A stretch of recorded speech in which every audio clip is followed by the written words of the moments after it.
नमस्कार, आप सबका रुद्रा वैदिक आश्रम में स्वागत।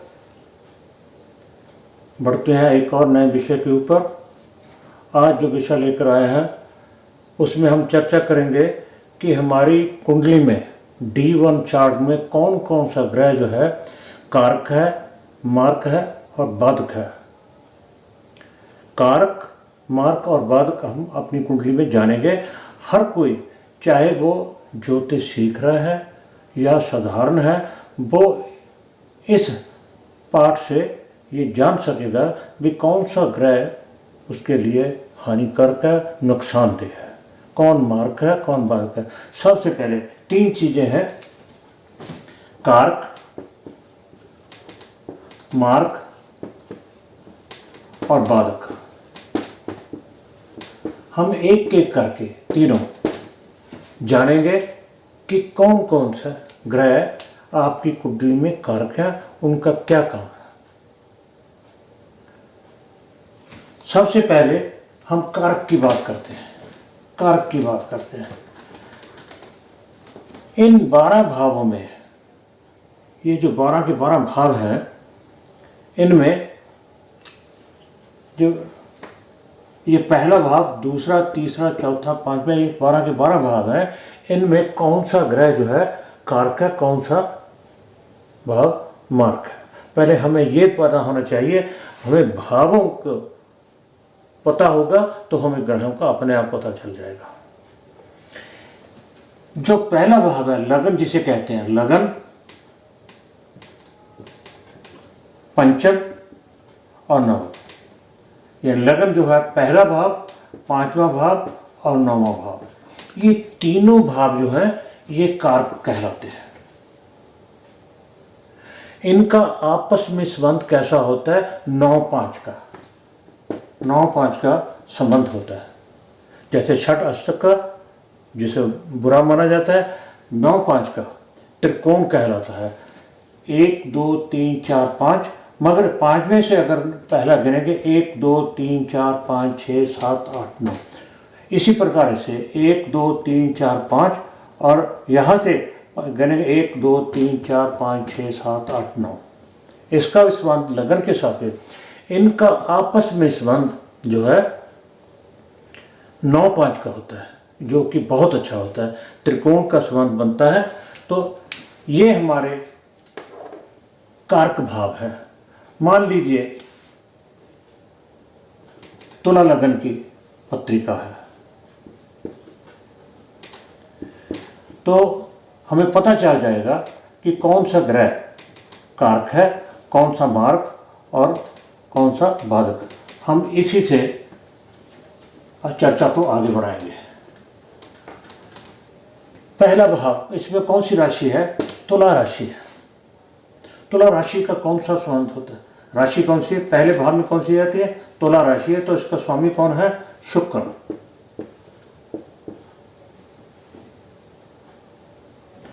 और इससे पंचम में जो पंचमा भाव है, इसके कौन सी राशि है?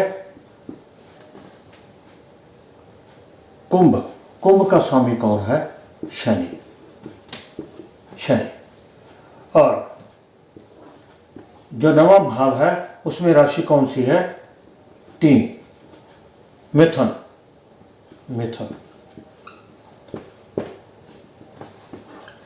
तो हम कह सकते हैं शुक्र, शनि और मिथुन जो है, ये इस कुंडली के, इस जातक के लिए कारक ग्रह हैं। बिना हिचक के आप इसके रत्न वगैरह भी पहन सकते हैं। जो कारक ग्रह होते हैं इनका रत्न पहन सकते हैं। त्रिकोण के स्वामियों का हम रत्न पहन सकते हैं। दूसरी बात यह है कि अगर जब हम चर्चा करेंगे मार्क और बाधक, जब हम मार्क ग्रह निकालेंगे, अभी हमने कारक निकालना सीखा, अब हम मार्क देखेंगे। अगर कोई ग्रह मार्क के साथ साथ कारक भी है तो वो कैंसिल हो जाएगा, वो मार्क नहीं कहलाएगा। उसकी क्या एग्जाम्पल है वो भी साथ साथ में लेंगे। पहले हम देखेंगे भी इस ग्राफ में मार्क कौन कौन सा मार्क। जैसे कारक पहला, पांचवा, नौवां भाव है, तो मार्क कौन सी भाव है? दूसरा और सातवां, जिनको मार्क भाव कहा जाता है। मार्क भाव में दूसरे में कौन सी राशि है? वृश्चिक राशि। तो कौन हुआ? मंगल। और सप्तम 1 2 3 4 5 6 7, यहां कौन सी राशि है? मेष। इसका स्वामी भी कौन है? मंगल है। तो क्या अर्थ हुआ? इस कुंडली में जो मार्क ग्रह है वो कौन है? मंगल है। मंगल जो है इस कुंडली के लिए मार्क है। हाँ, अगर मान लीजिए कि लगन जो है मकर का होता तो यहां कुंभ आ जाते, कुंभ राशि आ जाती। लगन का स्वामी भी और दूसरे का स्वामी भी शनि होना था।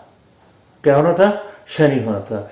ऐसी स्थिति में अगर कोई ग्रह मार्क के साथ साथ कारक भी है तो वो मार्क नहीं कहलाएगा, वो कारक ही कहलाएगा। मार्क के साथ साथ वो अगर कारक भी है तो वो मार्क नहीं कहलाएगा। तो इसलिए अगर कोई ग्रह मार्क है ना, और साथ साथ में कारक भी है तो वो कारक कहलाएगा, ना कि मार्क कहलाएगा। जैसे अभी मैंने यहाँ से मकर राशि ली तो कुंभ राशि उसके कारक में आ गई, दूसरे भाव में आ गई। यहाँ होने के कारण वो कारक था और यहाँ होने के कारण, राशि होने के कारण शनि की, वो मार्क बन गया, मगर ये कारक ग्रह कहलाएगा। अब एक बात और, प्रबल मार्क। प्रबल मार्क कैसे देखेंगे? एक तो है कारक, फिर मार्क, एक प्रबल मार्क भी होते हैं। प्रबल मार्क कैसे होते हैं? मार्क प्रबल मार्क हम केंद्र और त्रिकोण, चार भाव, ये जो चारों भाव हैं केंद्र के, और दोनों ये भाव, ये वाला पंचम और नवम, इनमें से जो मार्क भाव है सप्तम मार्क, इसको छोड़कर ये तीनों भाव जो है काउंट नहीं होंगे। काउंट कौन से होंगे? दूसरा, तीसरा और उसके बाद छठा, सातवां, आठवां और उसके बाद 11वां और 12वां। हम पहले ये देखेंगे इनका स्वामी कौन सा है, कौन कौन सा है। दूसरे में कौन सी राशि है? वृश्चिक राशि है, स्वामी कौन है? मंगल। तीसरे में कौन सी राशि है? धनु, कौन स्वामी हुआ? गुरु। छठे में कौन सी राशि है? मीन, तो स्वामी कौन हुआ? गुरु। सातवें में कौन सी राशि है? मेष, स्वामी कौन हुआ? मंगल।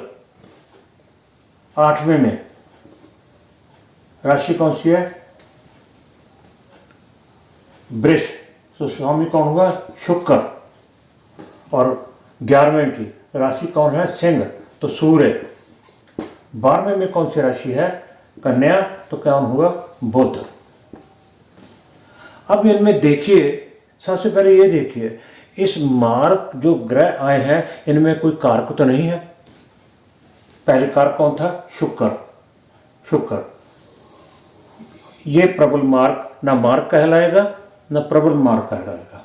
और उसके बाद बुध, बुध ये भी ना मार्क कहलाएगा ना प्रबल मार्क कहलाएगा। तीसरा कौन था? शनि। शनि में इसमें आता है। अब ये देखना है कौन से ग्रह दो बार, गुरु 2 बार आया और मंगल 2 बार आया। अब बात यह है, अगर गुरु की महादशा में मंगल की अंतर या प्रत्यंतर दशा आती है, या मंगल की महादशा में गुरु की अंतर दशा है, प्रत्यंतर दशा है, तो महाकष्टकारी होगा, महाकष्टकारी होगा। और उसमें जैसे यहाँ गुरु छठे का स्वामी है, और उस साथ साथ में इसके बुध की, बुध या शुक्र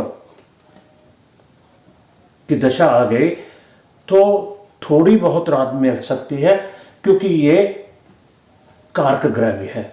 परंतु शुक्र और बुध ने अपने जहाँ के वो स्वामी उसका फल भी देना है, तो फिर जो जिंदगी जो है राम भरोसे ही है।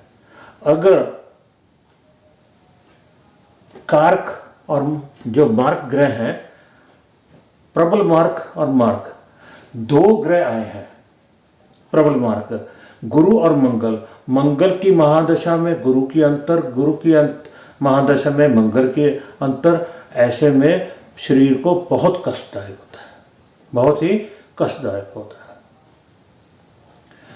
अब बात करते हैं बाधक ग्रह की। बाधक ग्रह कौन होते हैं? बाधक ग्रह हमारी जो राशियां हैं तीन प्रकार की होती है। कौन सी? चर राशि, स्थिर राशि और द्विस्वभाव राशि। चार राशियां कौन सी हैं? 1, 4, 7 और 10। द्विस्वभाव कौन सी हैं? 2, 5, 8 और 11। और स्थिर 2, 5, 8, 11 और द्विस्वभाव है 3, 6, 9 और 12। अब हमको सबसे पहले ये देख रहे हैं कि लगन कौन सा है, लगन D1 चार्ट का कौन सा है। अगर तो लगन स्थिर चर है, जैसे इस में बताया, अगर लगन अगर चर है तो जो 11वें भाव का स्वामी है, 11वें भाव का स्वामी, वो क्या होगा? बाधक होगा। और अगर स्थिर लगन है तो 9वें भाव का स्वामी, 9वें भाव का स्वामी जो है वो बाधक होगा। अगर द्विस्वभाव है तो 7वें भाव का स्वामी जो है वो बाधक होगा। हर कुंडली में एक ग्रह बाधक होता ही होता है। हमें देखना यह है कि लगन कौन सा है, चर, स्थिर या द्विस्वभाव। इस कुंडली में एग्जाम्पल के तौर पर लेते हैं, उदाहरण के तौर पर तुला राशि है। लगन में तुला राशि जो है चर लगन है, तो 11वें भाव में देखेंगे कौन सी राशि है, उसका स्वामी कौन है? सिंह राशि, सूर्य है। तो इस जातक के लिए सूर्य जो है बाधक है। जब जब भी सूर्य की दशा अंतरदशा आएगी और साथ में मार्क या बाधक की मार्क या दशा, प्रबल मार्क की दशा होगी, तो शरीर को कामकाज में हमेशा कष्ट रहेगा ही रहेगा, परेशानी रहेगी ही रहेगी। इस बात का ध्यान रखना है कि बहुत आसान है। बाई चांस अगर हम ये कहें कि यहाँ द्विस्वभाव 3, 6, 9, 12 लगन द्विस्वभाव है, तो यहाँ कौन सी राशि होनी थी? मेष राशि होनी थी, मेष राशि। तो द्विस्वभाव के लिए, अगर द्विस्वभाव के लिए तो कौन सा होना था? 7वां भाव। 7वां भाव में राशि कौन होनी थी? धनु राशि। तो धनु राशि का स्वामी कौन है? गुरु। द्विष भाव की इस कुंडली के जिसका मिथुन लग्न है, द्विष भाव लग्न है, तो उसके लिए सप्तम भाव का स्वामी जो होगा बाधक होगा। तो इसके लिए गुरु जो है मिथुन लग्न की कुंडली है तो धनु, अगर कन्या लग्न की कुंडली है द्विष भाव की तो गुरु, क्योंकि सप्तम भाव में द्विष भाव लग्न है तो चारों राशियां केंद्र में होंगी। अगर बुध लग्न का स्वामी है तो गुरु बाधक होगा, अगर गुरु लग्न का स्वामी है तो बुध बाधक होगा। सीधी सी बात है। ऐसे ही हम ये देखेंगे, अगर स्थिर राशि हुई तो उसमें भी कौन सा भाव देखेंगे? नवम भाव देखेंगे। स्थिर राशि कौन सी होती है? मान लिया यहाँ पे वृष राशि है तो यहाँ कौन सी आनी थी? नवम भाव में मकर राशि। मकर राशि के स्वामी कौन है? शनि। तो वृष राशि के लग्न वाली कुंडली में शनि जो है बाधक होगा। तो इस प्रकार बहुत आसान है, ज़्यादा मुश्किल की बात नहीं है। हम सब जान सकते हैं कि कारक मार्क बाधक, और साथ साथ मैंने यही बताया कि प्रबल मार्क, जब इनकी दशा अंतर्दशा आए, मार्क, प्रबल मार्क, बाधक, तो हमें जरूर कोई ना कोई विचार कर लेना चाहिए दशा आने से पहले ही। तो इस पाठ में इतना ही। आप सबका बहुत बहुत धन्यवाद।